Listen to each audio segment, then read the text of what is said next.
Diabetes কেন হয়েছে? কোষে জায়গা নেই। এখন কোষে কেন জায়গা নেই? কি জমেছে? চর্বি জমেছে। নর্মাল ইনসুলিন কত? সুগার নর্মাল কত? 5-6। আপনার সুগার কত? আপনার ইনসুলিন কত? এটা না যাই না জীবনে প্রেশারের চিকিৎসা করিয়েন না। গবেষণা করে যেটা দেখা গেছে যে 90% রোগ এখন মানুষ যেইগুলোতে আক্রান্ত হচ্ছে, এই 90% হচ্ছে লাইফস্টাইল না মানার ফলে সে রোগগুলোতে আক্রান্ত হচ্ছে। আসসালামু আলাইকুম রহমতুল্লাহি ওবরাকাতুহু। সবাই কেমন আছেন? আলহামদুলিল্লাহ। আমরা আল্লাহর দরবারে লাখো কোটি শুকরিয়া আদায় করি আলহামদুলিল্লাহ যে তিনি আমাদেরকে সৃষ্টি করেছেন, এই পৃথিবীতে পাঠিয়েছেন এবং তিনি আমাদেরকে জ্ঞান আমাদেরকে কিতাবের মাধ্যমে শুধু দিয়েছেন তা না, তিনি এবার শিক্ষক পাঠিয়েছেন। প্রিয় নবী হযরত মুহাম্মদ সাল্লাল্লাহু আলাইহি ওয়াসাল্লাম তিনি বাস্তবে তিনি প্র্যাকটিস করে আমাদেরকে গাইড করে গেছেন যে কিভাবে আমাদের চলতে হবে পৃথিবীতে। তো পৃথিবীতে আমরা কিভাবে চলবো? যেভাবে আল্লাহ আমাদেরকে চলতে বলেছেন, ঠিক কিনা? তো এর বাইরে চললে কি হবে? তো গবেষণা করে যেটা দেখা গেছে যে 90% রোগ এখন মানুষ যেইগুলোতে আক্রান্ত হচ্ছে, এই 90% হচ্ছে লাইফস্টাইল না মানার ফলে সে এই রোগগুলোতে আক্রান্ত হচ্ছে। যেমন ডায়াবেটিস। ডায়াবেটিস হয় কি করে? ডায়াবেটিস হচ্ছে ধরেন কলস ভরে গেছে, কলসে পানি রাখার আর জায়গা নেই, উতলায় পড়তেছে। তো কোষে যখন অতিরিক্ত চর্বি জমে ওভারলোড হয়ে যায় তখন রক্তের চিনি কোষে ঢুকবে সেই রকম অবস্থা আর থাকে না, কোষের ঢুকতে পারে না। তো চিনি রক্তেরটা বাড়তে বাড়তে এটা হলো তার নাম ডায়াবেটিস। এখন কোষে কিভাবে ভরাট হয়েছে? আমরা খাবার যেটা খেয়েছি সেটা আমরা ব্যবহার বা বার্ন না করে জমাইছি। তো ব্যবহার করে হচ্ছে ব্যায়াম করে মানুষ বা কাজ করে, কায়িক শ্রম করে, আর খায় আর কিছু করে না, জমবে। বা বেশি খেয়ে আমি কিছু করলাম না বা যতটুকু কাজ করলাম তার চেয়ে বেশি খেলাম, তাহলে এটা জমবে, জমে জমে কোষে ওভারলোড হবে। তখন রক্তের চিনি কোষে ঢুকতে পারবে না। এটা হওয়ার নাম কি? এটার নাম কি? ডায়াবেটিস। রক্তের চিনি বেড়ে গেলে তাকে কি বলে? সবাই বলেন ডায়াবেটিস। তাহলে ডায়াবেটিস কেন হয়েছে? কোষে জায়গা নেই। এখন কোষে কেন জায়গা নেই? কি জমেছে? চর্বি জমেছে। কি জমে ওভারলোড হয়েছে? হ্যাঁ, কি জমে ওভারলোড হয়েছে? চর্বি জমছে। কোষে কি জমছে? সবাই বলেন চর্বি জমছে। তাহলে কিভাবে জমছে? খাইছি আর জমাইছি। তাহলে এখন আমরা খেয়ে জমাইছি। কে জমাইছে? যারটা সে জমাইছে, যার ডায়াবেটিস সেই জমাইছে। তাহলে এটা কি আল্লাহর দেওয়া কোনো রোগ নাকি নিজের তৈরি করা কোনো রোগ? নিজের তৈরি করা রোগ। এখন কেন এই রোগ তৈরি হয়েছে? কারণ ওই যে দিন হিসাবে ইসলামকে আমরা মানি নেই। কাকে মানি নেই? কেন? কয়টা জিনিস মানি নেই এখানে? অনেকগুলা। এক হচ্ছে হালাল তয়েব খাই নাই, পবিত্র কোরআনের নির্দেশ অমান্য করছি যে তয়েব খেতে হবে। তারপরে হচ্ছে 1 ভাগ খাওয়ার কথা 3 ভাগের, সেটাও করি নাই। তাহলে কয় ভাগ খাওয়ার কথা? 3 ভাগের 1 ভাগ, সেটাও কি বলেন? মানি নেই।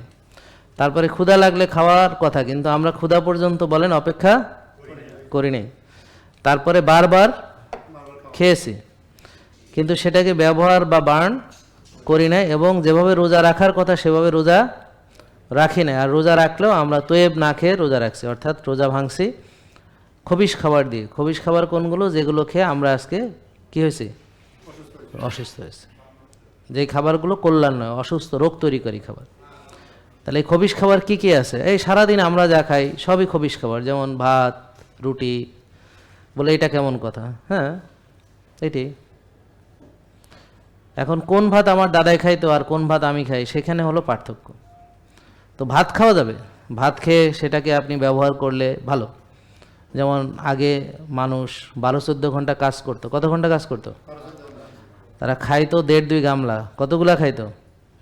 1.5-2 গামলা কি খাইতো? ভাত খাইতো। ডায়াবেটিস ছিল? কোষে ওভারলোড ছিল? হার্ট অ্যাটাক ছিল? উচ্চ রক্তচাপ ছিল কিনা? ফ্যাটি লিভার ছিল না। এখন আছে কেন? দুটো কারণ। ওই ভাত আমরা খাই না, খাই অনেক কম, তাদের মতো 1.5 গামলা খাইতে আমরা পারি না। তবে আমরা কাম কিছুই করি না, 12-14 ঘন্টা না, 12-14 মিনিটও কাম করি না, 12-14 সেকেন্ডও কিছু করি না। তা এখন আমরা রুগী হচ্ছি কেন? তয়েব খাচ্ছি না আর শক্তির চর্চা তাইলে মুমিন শক্তিশালী হলে আল্লাহর কাছে কি হয়? প্রিয় হয়। বলেন শক্তিশালী মুমিন, বলেন শক্তিশালী আল্লাহর কাছে বেশি প্রিয়, না প্রিয় না, বেশি প্রিয়, বেশি প্রিয়। আমি তো যেটা আপনি যেটা যেরকম আছে ওরকমই বলতে হবে, কোরআন হাদিসের ব্যাপারে চেষ্টা করতে হবে অ্যাজ ইট ইজ বলার জন্য। বেশি প্রিয় কাদের তুলনায়? যারা শক্তি চর্চা করে না, যারা আল্লাহর নিয়ম অনুযায়ী খায় না, যারা আল্লাহর নিয়ম অনুযায়ী মসজিদে গিয়ে 5 ওয়াক্ত নামাজ জামাতে পড়ে না। আমার বুঝতে পারছেন কারণ কি? জামাতে নামাজ পড়লে কি হবে? সময় অনুবর্তিতা। ধরেন আপনি এশার নামাজ জামাতে পড়েন নাই, দেখা গেল 12টা বাজে নামাজ হয়নি, বা হয়তো ঘুমায় গেছেন, নামাজ পড়তে মনে নেই, ঠিক কিনা? কিন্তু জামাতে পড়লে কি হয়? সময় মতো হয়ে গেল। এটাকে বলে সময়ানুবর্তিতা। বলেন কি বলে? আর হলো কি? নিয়মানুবর্তিতা। দুটো একসঙ্গে, সময় এবং নিয়ম দুটো। টাইমলি একটা কাজ করা। আপনি ঘুমাইলেন 12টা বাজে, এটা হলো টাইমলি হলো না, কিন্তু ঘুমাইলেন 10টার আগে, সেটা হলো টাইমলি। ঘুমাইছে, দুজন লোকই ঘুমাইছে। তা এখন যার ঘুম দেরিতে ঘুমাবে তার কোয়ালিটি অফ স্লিপটা কী হবে? কম হবে। আর যার যে ঘুমাইছে সময় মতো তার কোয়ালিটি অফ স্লিপটা বেশি হবে, মানে ভালো কোয়ালিটির ঘুম হবে। কেননা ঘুমের জন্য উপযুক্ত করে আল্লাহ তাআলা রাতকে কি করেছেন? তৈরি করেছেন। কি লেবাস মানে কি? পর্দা। কিসের পর্দা? অন্ধকার। তাহলে অন্ধকারে কি হবে? এটা ঘুমের জন্য উপযুক্ত, মেলাটোনিন ঘনীভূত হবে, কনসেন্ট্রেশন অফ মেলাটোনিন। মেলাটোনিন হলো ঘুমের জন্য দরকার। কি এটা? কি হরমোন? মেলাটোনিন কি হরমোন। কিভাবে হয়? অন্ধকারে হয়। আমরা কোনো অবস্থাতেই, মানে কোনো পরিস্থিতিতেই নিজের জন্য অস্বাস্থ্যকর খাবার বেছে নেব না। এই মানসিকতাটা তৈরি করতে হবে। এই মানসিকতাটা ট্রেনিংয়ের মাধ্যমে তৈরি হয়। এটা কি এমনি এমনি তৈরি হয় না, এটাকে ট্রেনিং করতে হবে, এটার জন্য ট্রেনিং লাগে। এই যে বিএমএতে যে ট্রেনিং করায়, অফিসার তৈরি করে, কমান্ডো বানায়, অথচ যখন তারা এখানে ঢুকছে তখন সবাই ছিল লেদা সুটকিয়া, মানে কি মাত্র ইন্টারমিডিয়েট পাস একটা ছেলে, ও আর কি জানে।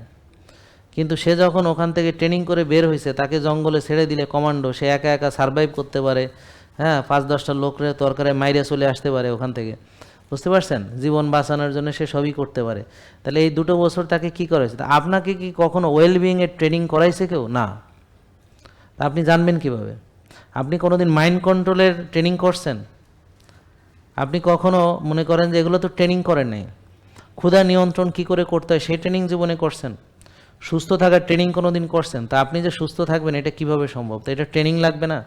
তা ট্রেনিংয়ের প্রথম যে সূত্র সেটা হলো এক, যে আমি যেই খাবার আমার জন্যে কল্যাণ নয় সেটা আমি কোনো অবস্থাতেই খাবো না। Strong mindset. এটা আমারে মাইরে ফেললেও খাবো না, এটা আমার মাথায় যদি মেশিন গান ঠেকায় তাও আমি খাবো না, এটা আমার আপন কেউ যদি আমাকে অনুরোধ করে আমি খাবো না। কারণ আমি খেলে ওর কী লাভ? ওর পেটে তো আর যাচ্ছে না। আমি রুগী হলে তার কী লাভ? আমার ডায়াবেটিস বাড়লে ওর কী লাভ? আমাকে রুগী বানায় তার কী লাভ? আমার ক্ষতি করে তার কী লাভ?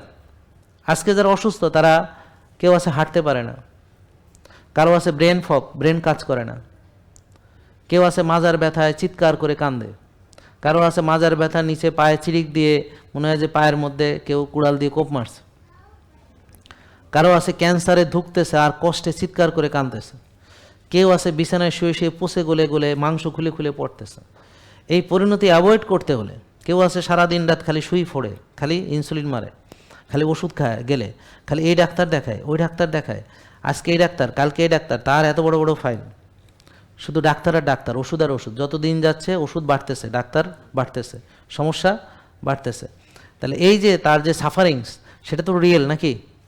তার যে পেইন, তার যে ঘুম হয় না রাত্রে, বুক ধড়ফড়ানি, কলজা কাঁপানি, সেটা রিয়েল। একটা পুরুষ, তার পুরুষত্ব নাই, নষ্ট হয়ে গেছে, সেটা তো রিয়েল, সে সাফার করতেছে, সেটা তো রিয়েল। একটা মেয়ে, তার দাড়ি মোষ হয়েছে, অবাঞ্ছিত লোমে ভর্তি, মুখ ভর্তি লোম, দাড়ি মোষ, বুকে লোম, সে কি সাফার করতেছে না? তাহলে এই সাফারিংস থেকে বাঁচার জন্যে তাকে তার ভালো বুঝতে হবে। সে যদি সেটাও না পারে তাহলে আর কী লাভ? তাহলে কী লাভ?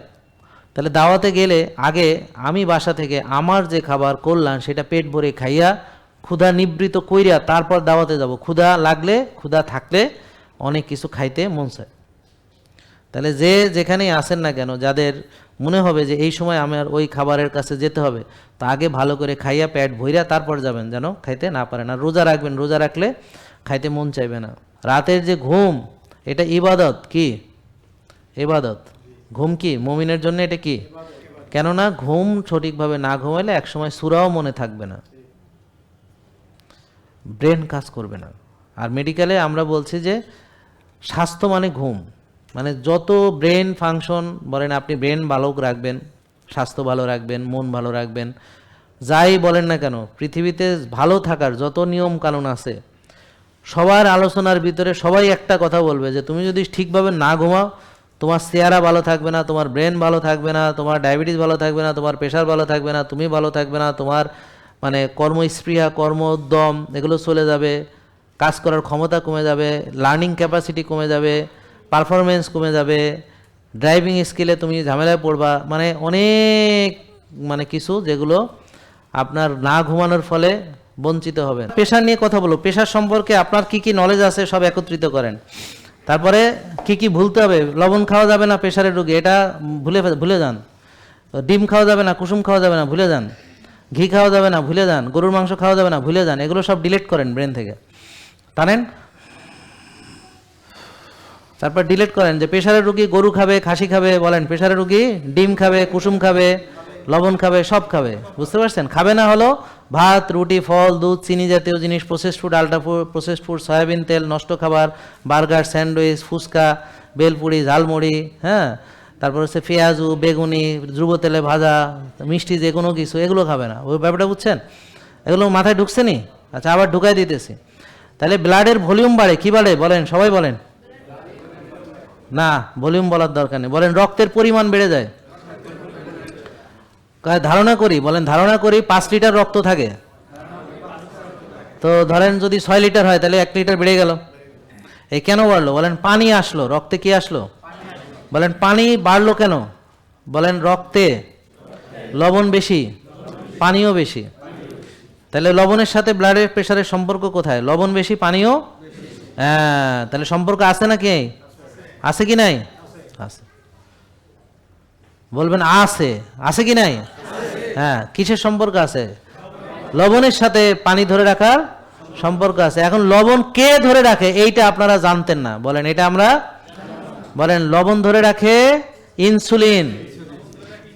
বলেন কে ধরে রাখে? আর কে? আর কে ধরে রাখে? বলছি তো একটা, বলো কি? কে? হ্যাঁ, কে বললো? হ্যাঁ, ইয়েস, সুগার, ইয়েস। আপনি এদিকে আসেন, আপনি পুরস্কার পাবেন, এদিকে আসেন। আমি একটু আগে বলছি যে চিনি, অতিরিক্ত চিনি লবণ ধরে রাখে, তাহলে পুরস্কার পাইছেও। হ্যাঁ, তাহলে এখন কি অ্যাংজাইটি কমে গেছে? হ্যাঁ, সাবাস, এটা অ্যাংজাইটি ভালো হয়ে গেছে। প্যানিক অ্যাটাকও নাই, কোনো অ্যাটাক, প্যানিক অ্যাটাক বলে কিছু নেই। আপনি যে কোনো পরিস্থিতিতে আপনি বলে এটা স্বাভাবিক, আমার বুক ধড়ফড় করা স্বাভাবিক, কলজা কাঁপা স্বাভাবিক, আমি শ্বাস নিব, আস্তে আস্তে ছাড়বো, 10-12টা দিব, এটা হচ্ছে। আর কে আপনারা কি মেরে ফেলবে নাকি? আমি কি বাঘ ভাল্লুক যে খেয়ে ফেলাই দেবে? কিছুই হবে না। হ্যাঁ, এটা তা এখন এটা ওনাকে আমরা গিফট করছি, সেটা হলো একটা কি অর্গানিক কি হলুদ। এই হলুদের যে বায়ো অ্যাক্টিভ ইনগ্রেডিয়েন্টস আছে সেটার নাম কি? কে বললো? হ্যাঁ, কারকিউমিন। কি? কারকিউমিন। এর সঙ্গে আর কি আছে? হলুদের সাথে আর কি মেশানো আছে এখানে? হ্যাঁ, পিপারিন। কি?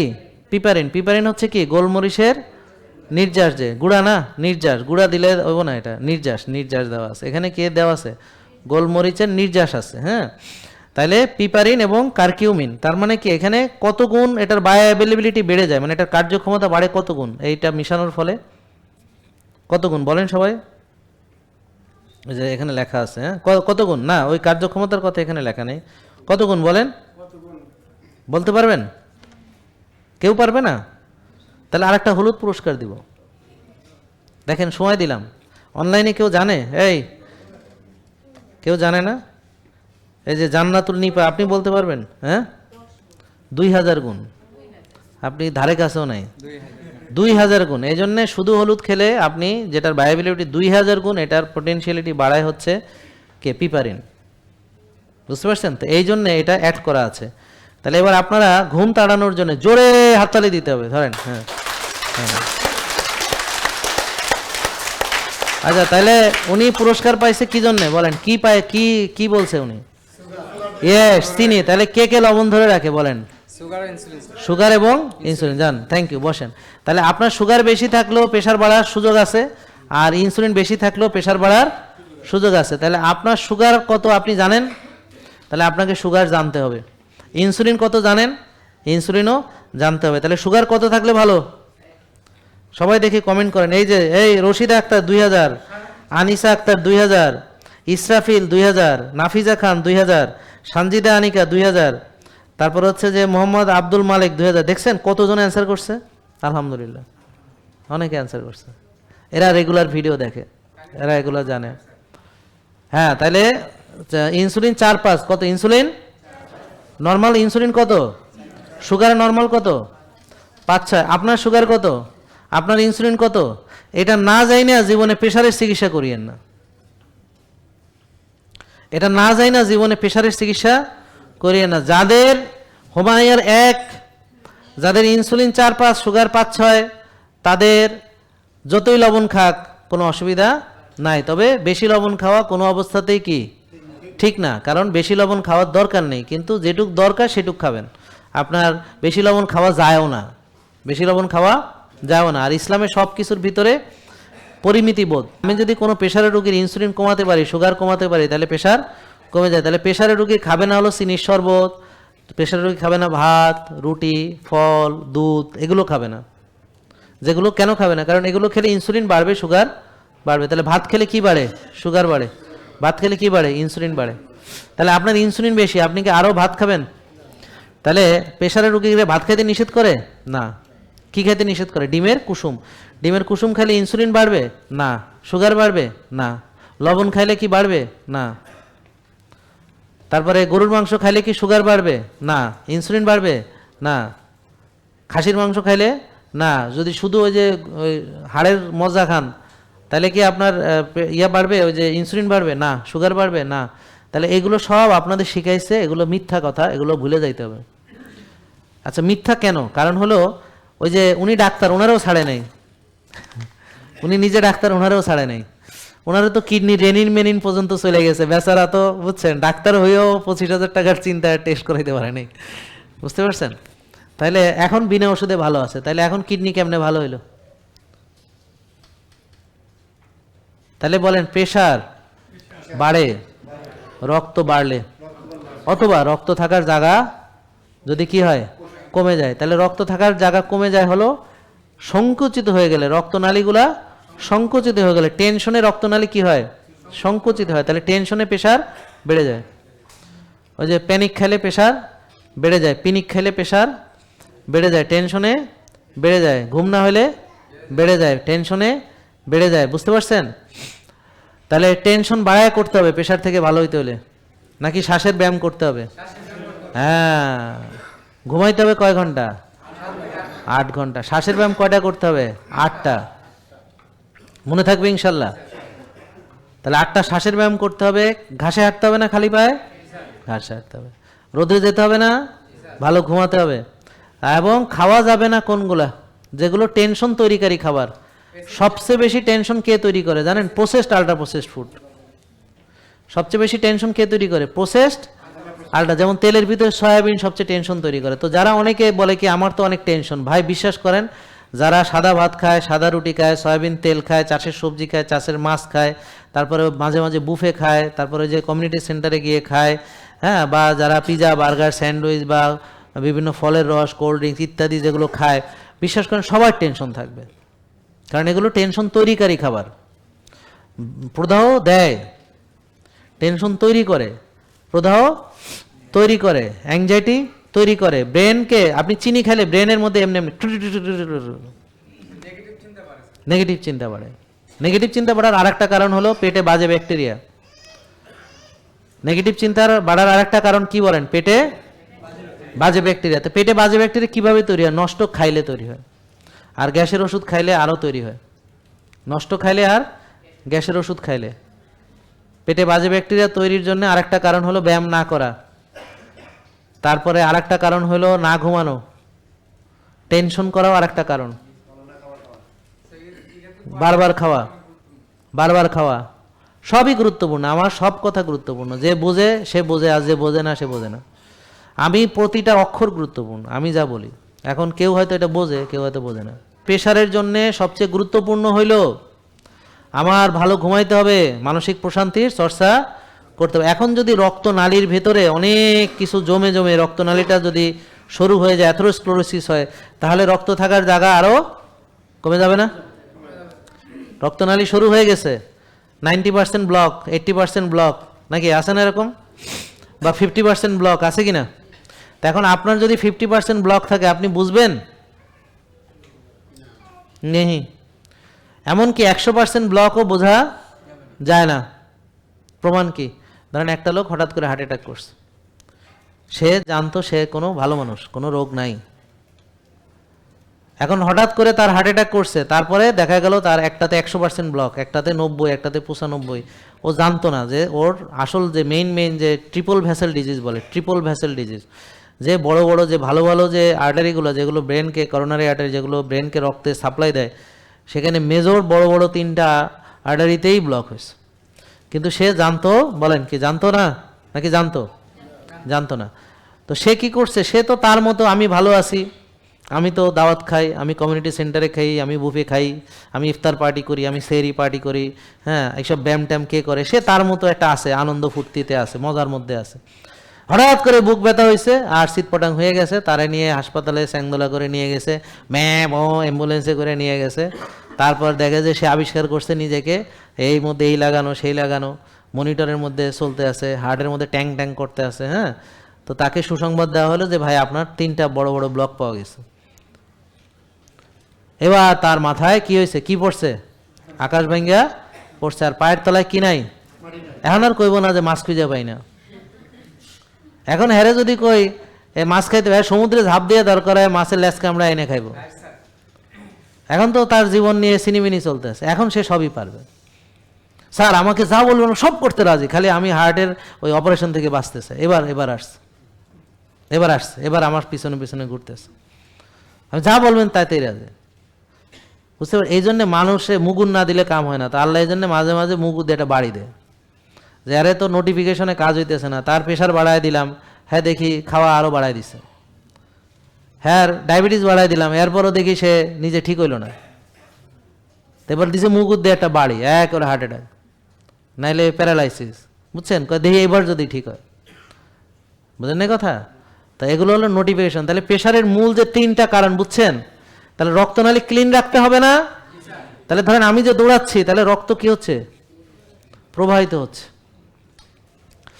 ধরেন আমার নর্মালি হার্টবিট থাকে ধরেন 70, 75 এরকম, তারপরে হাঁটলে টাটলে 190, 100 এরকম হয়। বুঝতে পারছেন? দৌড়াইলে 130, 40 হয়, আবার জোরে দৌড়াইলে 160 হয়, এমনকি 180ও হয় যখন খুব স্পিডে দৌড়ে। বুঝতে পারছেন? পরে কি হয়? 180ও হয় খুব স্পিডে দৌড়াইলে। তাহলে আমরা খুব স্পিডে কি করি? আমরা অল্প সময়ের জন্য দৌড়াই। কেন? বডিটাকে অপটিমাল একটা প্রেশার দেওয়ার জন্য, যে একটু দৌড়াইয়া তারপর এবার বডিকে একটা ইনফরমেশন দেওয়া যে দেখো আমি এত স্পিডেও দৌড়াই, so be careful and ready for that. তো বডি তখন কি করে?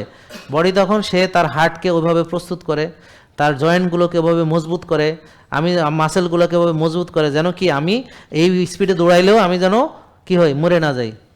বুঝেন না কথা? আমি ধরেন 1 কেজি নিয়ে ব্যায়াম করি, আমার সারা জীবন 1 কেজি শক্তি থাকবে। তারপরে আমি 2 কেজি নিছি, আর একটু বাড়ছে, 3 কেজি নিছি, আর একটু শক্তি বাড়ছে, 50 কেজিও তখন নিতে পারবো। বুঝতে পারছেন? এটা কিভাবে পারবো? ট্রেনিংয়ের মাধ্যমে। তাহলে বডিকে কি? বডির নাম হলো, শরীরের নাম মহাশয়, যাহা সয় তাহাই সয়। তাহলে এই মহাশয়কে আমি যদি ট্রেনিংয়ের মধ্যে রাখি তখন কি হবে? স্পিড আপ হবে। তাহলে রক্ত চলাচল হচ্ছে, ঠিক আছে? আর যার রক্ত চলাচল করে কিন্তু কিছুই করে না, সে বলে কোনো ব্যায়ামই করে না, এবং সে বলে একটা মানুষ। সে মানুষ নাকি? সে কোনো ব্যায়াম করে না, সে কোনো কায়িক শ্রম করে না, সে নাকি একটা মানুষ। ওর নাকি চোখ আছে, ওর নাকি লিভার আছে, কিডনি আছে, কিন্তু সেগুলোর নাকি কোনো ব্যবহার নাই। ওর নাকি জয়েন্ট আছে, সেটার নাকি কোনো কাম লাগে না। তো ইউজ ইট অর কি লুজ ইট। তো আপনি যদি ব্যবহার না করেন সেটা কি হবে? এই জমিতে আমি যদি সেচ না দিই, জমিটা কি হয়? শেষ। এখন জমিতে সেচ নেবে কে? রক্তনালী। এখন হার্টের যদি কোনো রক্তনালী ব্লক হয়, হার্টের ওই অঞ্চলটা কি হয়, শেষ, হার্ট অ্যাটাক। এখন রক্তনালী ব্লক কিভাবে হয়? স্রোত নাই তো, স্রোত নাই, সর পড়ে গেছে মনে করেন আর কি। নদীতে স্রোত থাকলে কি হয়, পাহাড়টার ভেঙে নিয়ে চলে যায়। যে নদীর যত স্রোত বেশি সেই নদী তত গভীর বেশি, স্রোতস্বিনী নদী, এবং আশেপাশে পাহাড় পর ভেঙে নিয়ে চলে যায়, ঠিক। আর যেটাতে স্রোত নাই এটা কি বুঝা যায়। তাহলে আপনারা যারা স্রোতবিহীন জীবন পার করতেছেন, এটা নাই, বুঝতে পারছেন? কার্ডিওভাস্কুলার এক্সারসাইজ যাদের নাই, যারা দৌড়ায় না বা সাঁতার কাটে না বা সাইক্লিং করে না বা জোরে হাঁটে আস্তে হাঁটে, মানে হার্টবিট বাড়ায় না যারা, তারা সবাই কি হবে, রোগী। সবাই কি হবে, লুজার। কি লস করেছে সে? নিজের চোখ, নিজের হার্ট, নিজের লিভার, নিজের কিডনি, নিজের ব্রেন। তো তার মতো মনে করেন যে মানে বুদ্ধিযুক্ত আর কেউ আছে পৃথিবীতে নাকি মুক্ত? তাহলে তার মতো বুদ্ধিমুক্ত লোক আর পৃথিবীতে নাই, যে নিজেকে নিজ হাতে কি করেছে, ধ্বংস। কিভাবে ধ্বংস করেছে? না ব্যবহার করে। Do understand?